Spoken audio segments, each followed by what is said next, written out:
Extremely sorry to disappoint.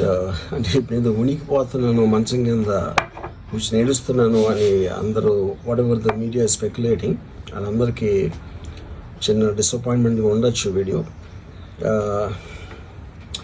ఇక్కడ point ఏంటంటే, I just want explain the whole concept. ఇప్పుడు నేను ఆల్మోస్ట్ ఒక 1 year బ్యాక్ ఏదో ట్వీట్స్ పెట్టాను అనే ఎలిగేషన్. ఆ ట్వీట్స్ ఎవరో మనోభావాలు దెబ్బతిన్నాయి. ఇక్కడ విచిత్రం ఏంటంటే 1 year బ్యాక్ పెట్టిన ట్వీట్స్ 4 డిఫరెంట్ ప్లేసెస్లో 4 డిఫరెంట్ జ్యూరిస్డిక్షన్స్లో 4కి ఒకే 3-4 రోజుల వ్యవధిలో వాళ్ళ మనోభావాలు దెబ్బతిన్నాయి. వాళ్ళు ఆ పరంగా కంప్లైంట్ ఇవ్వడం, కేసులు పెట్టడం జరిగింది. ఇక్కడ పాయింట్ 1, ఎవరి మీద అయితే నేను పెట్టానని వాళ్ళు చెప్తున్నారో వాళ్ళకి లేదు, ఎవరో థర్డ్ పార్టీ, అసలు సంబంధం లేనివాడు.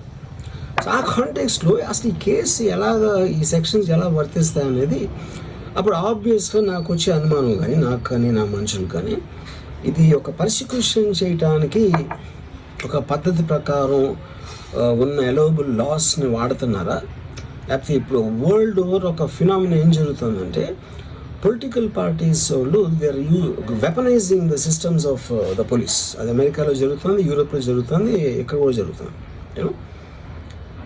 అప్పుడు నేను ఏ ఒక్క వ్యక్తిని, ఒక పోలీస్ ఆఫీసర్ని కానీ, ఒక పొలిటికల్ పర్సన్ కానీ నేను బ్లేమ్ చేయట్లా.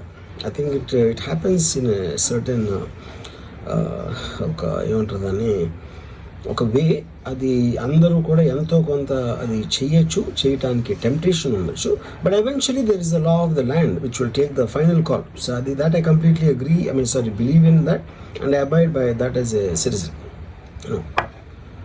సో ఇప్పుడు ఇక్కడ జరిగింది ఏంటి, నాకు ఒక నోటీస్ వచ్చింది, నేను ఒక రిప్లై ఇచ్చాను, ఫలానా చోట ఫలానా తారీఖు నేను వస్తాను. అప్పటికి నాకు జరుగుతున్న పని ఒక ఆన్గోయింగ్ స్కెడ్యూల్ ఉంది కాబట్టి, నాకు ఫిల్మ్ వర్క్ ఉంది కాబట్టి అవ్వలేదు. అండ్ ఇట్ ఈస్ వేరే ప్రొడ్యూసర్కి చేస్తాను, ఆ ప్రొడ్యూసర్కి నష్టం వస్తుంది కాబట్టి నేను మళ్ళీ టైం అడిగాను.